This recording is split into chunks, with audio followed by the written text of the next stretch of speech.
Nós vamos agora falar dos exames, para você entender como esses exames são muito importantes para a fertilidade. Então, aqui eu vou mostrar para vocês, começando com os meus exames, tá? Esses exames aqui, sou eu, tá bom? De mim para mim mesma.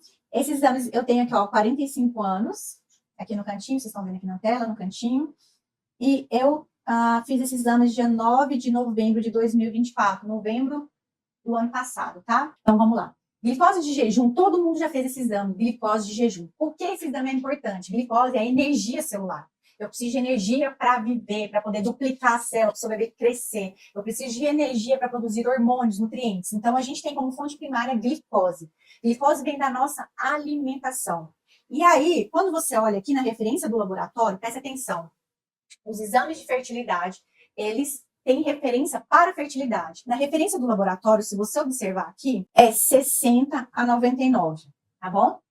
Então, a minha referência do exame que eu fiz foi 92. Na referência do laboratório, está normal. Porém, para engravidar, está muito alta. Muito alta. Por que está alto o meu exame? Porque eu tinha acabado de perder um bebê, eu estava em luto. Eu resolvi comer todo o chocolate da vida que eu estava triste. Então, nesse exame que eu fiz em novembro, eu preciso de uma glicose de jejum em torno de 85. Então, como que eu faço para melhorar essa glicose de jejum? Nutrição específica. Começamos então com a insulina. A insulina, ela é um hormônio. Esse hormônio é um dos hormônios principais da ovulação. Então, vou colocar aqui hormônio da ovulação. Esse hormônio da ovulação, é o hormônio da insulina, ele está muito alto em mulheres que têm síndrome dos ovários policísticos e mulheres obesas. Muitas mulheres também com endometriose. Ou seja, a insulina é um hormônio altamente inflamatório. E aí, a insulina está correlacionada diretamente com a glicose. E a insulina, ela é mediada pela nutrição, atividade física e sono reparador, estratégia de sono, tá? 3 coisas, e estresse também. E estresse. Então, uma insulina para engravidar precisa ser uma insulina muito boa. Eu preciso de uma insulina em torno de 5, tá? A insulina, na referência do laboratório, é de 3 a 25. A minha insulina, aparentemente, está boa, mas não para engravidar. Se eu engravidar com uma insulina alta, a minha chance de ter diabetes gestacional, meu bebê nascer prematuro, é muito grande. Então, você começa a entender o quanto a sua insulina faz parte de evitar riscos gestacionais. Insulina e glicose está relacionada com a ovulação. E é por isso que vocês têm alteração na primeira fase, que eu disse, ovulação insatisfatória. Mulheres que não ovulam, mulheres que ovulam tardia, ovulação com óvulos oxidados. Insulina é o hormônio da inflamação. Então, a partir do momento que eu vejo que você já tem uma insulina alta, eu sei que você é uma paciente inflamada. Precisa ajustar detox, nutrição, atividade física, sono, gerenciamento do estresse. Quando você está estressada, qual a primeira coisa que você faz? Você quer comer, porque a sua insulina aumenta pelo estresse. Então, nesse momento, os meus exames estão horríveis. Porque eu acabei de perder um bebê, eu estou estressada, minha vontade de comer açúcar era louca e minha insulina subiu. Explodiu aqui. Ninguém aqui é diabético. Ninguém aqui precisa usar moduladores de insulina. Remédios para equilibrar a insulina é para paciente que é diabético. Ninguém aqui é diabético. Então, você tem que aprender a equilibrar a sua insulina, porque a partir do momento que você equilibra a insulina, você já equilibra os hormônios da sua ovulação. E não é com remédio, é você assumir o seu protagonismo de fazer diferente. Nesse exame aqui, eu tenho uma proteína inflamatória, uma das proteínas principais da fertilidade. Essa proteína, por causa dessa proteína também, né, é multifatorial, mas essa proteína me fez perder muitos bebês. Quanto está a homocisteína de vocês? Vamos lá, olha só. A homocisteína na referência para mulher é de 5 a 18. A minha tá 15. Ela tá normal na referência? Tá normal. Mas por que ela te fez perder tantos bebês se ela tá normal na referência? Porque a homocisteína é uma proteína de inflamação. Se eu quero gerar a vida do meu filho, eu não posso estar inflamada. Se eu estiver inflamada, eu não consigo engravidar. O meu óvulo é de péssima qualidade e minha implantação, meu endométrio é ruim. Eu falei para vocês que uma das principais causas da minha perda gestacional é endométrio ruim. E óvulo, né, baixa reserva ovariana. A minha homocisteína está muito alterada.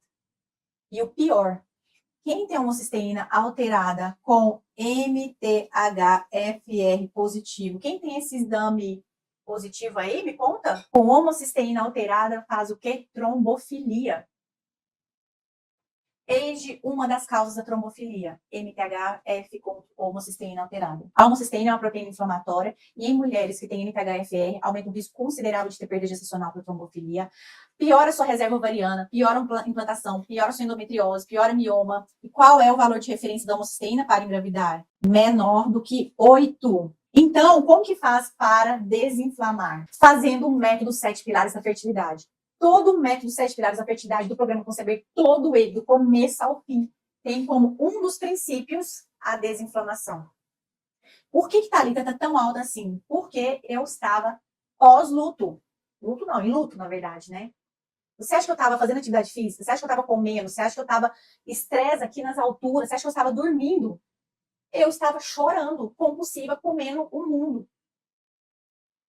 Então, olha quanto eu me inflamei. Vocês acham que eu posso engravidar agora de novo? Então, quando você me pergunta, doutora Thalita, eu perdi meu bebê, já posso tentar de novo? Não sei. Eu jamais me arriscaria a engravidar de novo, tão inflamada como eu estou. Você está vendo que todos os meus exames estão horríveis. Pós-perda. Então, a vivência do luto, ela é fundamental. Por isso nós temos psicóloga dentro do programa Conceber. Por isso nós pedimos todos os exames para você no programa Conceber. Porque você não pode simplesmente perder um bebê e ocupar o outro, a vida do outro, substituindo. Outro exame aqui é o anti-TPO. O meu tá normal, tá? Tem que estar menor que 60, que está 60. Mas por que eu trouxe para você o anti-TPO aqui? Porque o anti-TPO é uma das principais causas de baixa reserva ovariana, de infertilidade, de anovulação, de falha de implantação, de aborto, de inúmeras causas de infertilidade. E o seu médico não pede esse exame. Ele não pede esse exame. Esse exame se chama tireoidite de Hashimoto. Você que tem endometriose precisa fazer esse exame. Você que tem baixa reserva ovariana, você não pode passar liso. O seu médico não pode fazer isso. E é por isso que eu insisto. Eu vou mandar esses exames para você, tá bom? Eu vou mandar esses exames para vocês, porque vocês têm que ser avaliadas de forma completa. Então, o anti-TPO de vocês tem que estar negativo. Agora eu vou explicar uma coisa muito importante para vocês. Vocês estão vendo esse exame aqui? Vou marcar aqui para vocês. Esse exame, né, chamado TSH. Qual o valor de TSH para você? Vamos lá. O meu valor de TSH aqui está 1,66. Esse é o hormônio da tireoide, tá? O hormônio da tireoide, ele é responsável pela sua ovulação e implantação do endométrio. É um dos hormônios principais. É o primeiro hormônio de recrutamento dos folículos. É o principal. Principal. Qual a referência do laboratório aqui? Vamos lá. Referência de laboratório 0,46 a 5,6. O meu tá 1,66. A pergunta é: essa referência do laboratório é para adultos. Adultos. Adultos homens, mulheres, idosas, sua mãe, sua irmã. Você acha que você, sendo uma mulher que deseja gravidez, você precisa ter uma função tireoidiana que é responsável primária pela sua ovulação, que é responsável primária pela sua gravidez. Por isso que tem referência de gestante aqui, ó. De acordo com o trimestre. Olha, tanto que a tireoide é importante, cada trimestre a tireoide muda. Que a sua referência do laboratório de adultos é igual para todo mundo? Para homens, para mulheres? Não pode, gente. Você é uma mulher especial. Você está no momento mais especial da sua vida. Você vai gerar o bebê. Então, de acordo com a Sociedade de Endocrinologia, existe uma referência para você engravidar do hormônio tireoidiano. Ele tem que ser entre 1 e 2,5. Eu mostrei para você nessa aula do dia 2 as 3 etapas que te fazem engravidar. Lembram? Ovulação, concepção e trompas. E quando eu rastei aqui, eu falei de todos os exames para você. Lembra que eu mostrei sobre esses exames que são essenciais para você engravidar? Pode tirar o slide, Iago. O que eu quero dizer para você? Que se o seu médico não orientou a forma correta de você fazer esses exames hormonais, você pode rasgar este exame, porque não é avaliação de fertilidade. A avaliação de fertilidade só pode ser feita no início do ciclo menstrual, entre o segundo e o quinto dia de exames de ciclo menstrual. Se o seu médico não te disse isso, ele não tem a menor noção de fertilidade. Ele está te avaliando como uma paciente ginecológica. Sabe que você vai na rotina ginecológica? Eu vim aqui na rotina uma vez por ano, faz meus exames. Não existem exames normais. Doutora Thalita, eu não entendo por que meus exames estão normais. Porque você não fez na fase correta, você não foi interpretada na fase correta, você só foi avaliada como uma pessoa numa referência de um número do laboratório. É simples assim. Mas por que o meu médico não me disse isso? Porque ele não sabe, criatura. Ele não estudou fertilidade. Ele estudou o básico da fertilidade que todo ginecologista precisa saber. Então, a partir de agora, você tem que entender que você é especial. Você não está aqui perdendo seu tempo. Você está ganhando a vida do seu filho. Testosterona é um dos hormônios do que é testosterona? Da reserva ovariana, da ovulação, da libido, sexualidade, coração, testosterona, ganho de massa muscular, emagrecimento, fortaleza, memória, cognição. Então, se você tem a testosterona baixa, você tá o quê? Desanimada, fadigada, não quer ter relação sexual, lubrificação seca, queda de cabelo, ganho de gordura abdominal, falta de memória, falta de energia, não consegue dormir, não consegue ir para academia. Não é preguiça sua, é você estar em pleno desequilíbrio hormonal, você tá? Não é que você é preguiçosa, não é que você é desanimada. Você simplesmente não tem produção de testosterona. Então, eu tenho uma testosterona aqui na minha referência do laboratório, a gente tem uma testosterona de mulher aqui, tá? De 12 a 60. Lembrando que 12 é mulher na menopausa, tá? Abaixo de 12, para baixo de 12, mulher na menopausa. 60, geralmente, mulheres na adolescência, né? Quando você tá no pico da testosterona. Acne, aquele monte de acne, né? Pelos enormes, enfim. A minha testosterona tá 20, foi coletada no terceiro dia do ciclo menstrual. Vocês acham que a minha testosterona tá alta, tá baixa, tá ótima? A testosterona tá 20. Claro que tá baixa, gente. Tá horrível isso aqui, né? Desânimo, fadiga, cansaço, tristeza, não quero ir pra academia, comendo horrores, não dormindo. Bem, o valor de referência da testosterona tem que ser maior do que 30, tá? Esse hormônio, ele pode variar de alguns laboratórios. Aliás, né, gente, isso é muito importante também, eu quero dizer para vocês. Claro que existe algumas variações de laboratório, tá bom? Então, pode ser que a referência do seu laboratório não é igual à minha referência. Existe a referência. Por isso que nós pedimos no programa Conceber e nós avaliamos individualmente seu exame. Porque pode ser que, por exemplo, no laboratório, a testosterona não é de 10 a 60. Pode ser um outro parâmetro. Então, eu sabendo qual o parâmetro ideal, eu consigo avaliar. Ou o ginecologista, né, do Conceber, ele consegue avaliar. Olha, tá baixo, tá alto, entendeu? Assim como o cortisol também. Existem alguns laboratórios que usam kits diferentes, né? Porque cada laboratório usa um kit diferente. Então, existem laboratórios que usam kit com alguns parâmetros, então a gente tem que avaliar de acordo com aquele parâmetro do laboratório. Como é que eu sei isso? Porque vem escrito no exame, né? Ele coloca aqui, anota o kit que ele usou. Então, a gente, como médico, a gente sabe sobre isso. Vamos lá, então. Cortisol, que é o hormônio do estresse. O cortisol, que é o hormônio do estresse, na minha referência do laboratório, tá? Ele tem que ser coletado de manhã, tá? Entre 7 e 9 horas da manhã. Você precisa estar em repouso. Você não pode, outra orientação também, que é muito importante para a coleta. Você precisa de 20 minutos de repouso. Se você chega no laboratório correndo, acelerada, esqueceu alguma coisa no carro, demorou para estacionar, meu Deus do céu, pegou o ônibus, coletou, foi lá, não é válido também, tá? Precisa ter essas orientações. Por isso que no programa Conceber tem uma página de orientações. Coletar em repouso, coletar no dia X, como se precisar de recoleta, o que fazer se você não estiver menstruada, quando coletar se você não estiver menstruada.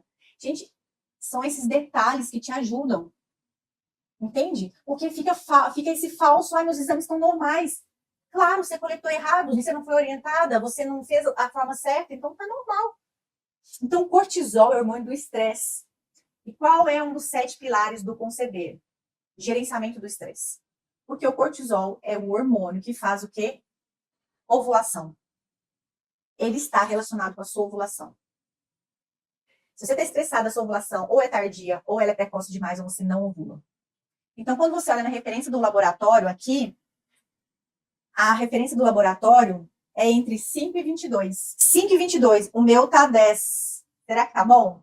Quanto está o cortisol de vocês coletado no início do ciclo menstrual, com repouso, tudo bonitinho? E aí tem uma coisa importante, né? Olha só o que está escrito aqui.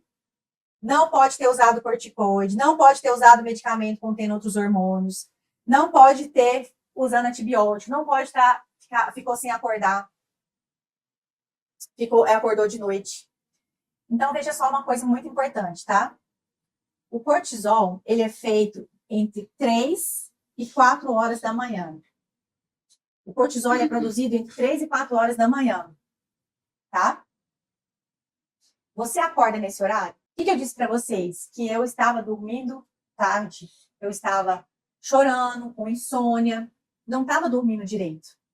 Então você acha, sem pedir exames, tá? Sem contar a referência. Se eu sou uma pessoa que não durmo direito, uma pessoa que durmo tarde, sou uma pessoa que acordo no meio da madrugada, que eu não consigo produzir cortisol em níveis adequados, porque um dos 7 pilares é o sono reparador. Eu preciso produzir muito hormônio para ele estar equilibrado e eu gastar ele durante o dia, tá? Então, se eu sou uma pessoa que não consigo produzir hormônios durante o sono, que eu estava numa fase de luto, você acha que 10 na referência que eu tenho aqui, entre 5 e 12, está alto ou está baixo? Não tem como ter vida sem cortisol, tá? Muita gente fala que o cortisol é o hormônio da vida, tá bom? Então, ele precisa ser coletado da forma correta, ele precisa, né, ser produzido da forma correta. Então, sono, atividade física, nutrição, suplementos, tudo isso melhora o cortisol. Os 7 pilares do conceber também eles são focados em ajustar o cortisol. Na referência desse laboratório, tá? Quero deixar bem claro que daí cada laboratório tem referências diferentes e esse é um dos exames que mais tem variabilidade de laboratório. O valor nível ideal de cortisol seria em torno, aqui ó, 18, nessa referência do laboratório. 18, parabéns. Vamos lá agora falando sobre vitamina D. O exame correto chama 25-hidroxivitamina D, é o nome da vitamina D. E na referência do laboratório, né?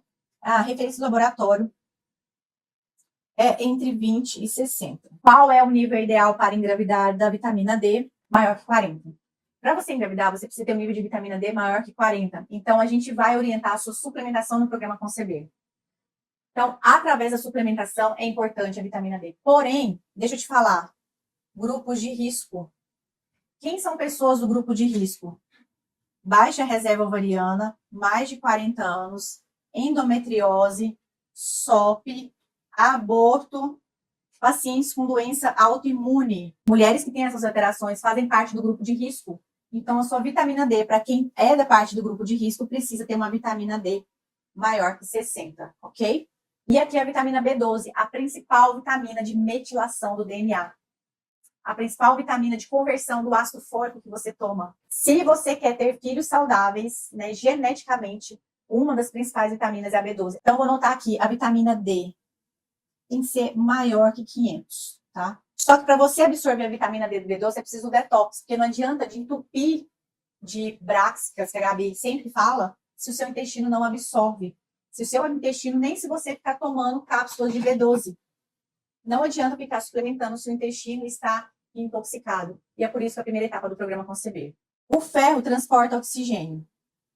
É o ferro que transporta oxigênio. Então, eu falei para vocês que um dos 7 pilares do programa Conceber é a oxigenação. O que define a vida e a morte é a presença de oxigênio. Então, a partir de agora, você sabe a importância de ter ferro e ferritina em níveis elevados. A ferritina é o estoque de ferro. Por isso, a gente avalia ferro e ferritina. Para você engravidar, então, a ferritina, né? No meu caso aqui, estava 51. E a referência, vamos ver aqui a referência do meu laboratório, tá? A referência do meu laboratório é que a ferritina tem que estar entre 50 e 170. Olha só. 50 e 170 a ferro do meu laboratório, tá? Em 51. Vocês acham que tá baixo ou tá ok minha ferritina, meu ferro? Agora eu quero falar desse exame aqui. É um exame que toda mulher com mais de um ano de tentativa de gravidez precisa fazer. Se você está mais de um ano tentando engravidar, você precisa fazer esse exame chamado histerosalpingografia ou raio-x das trompas. Todas vocês. Doutora, minha trompa está obstruída. Vamos desobstruir. A minha trompa, as duas trompas estão obstruídas. Vamos desobstruir.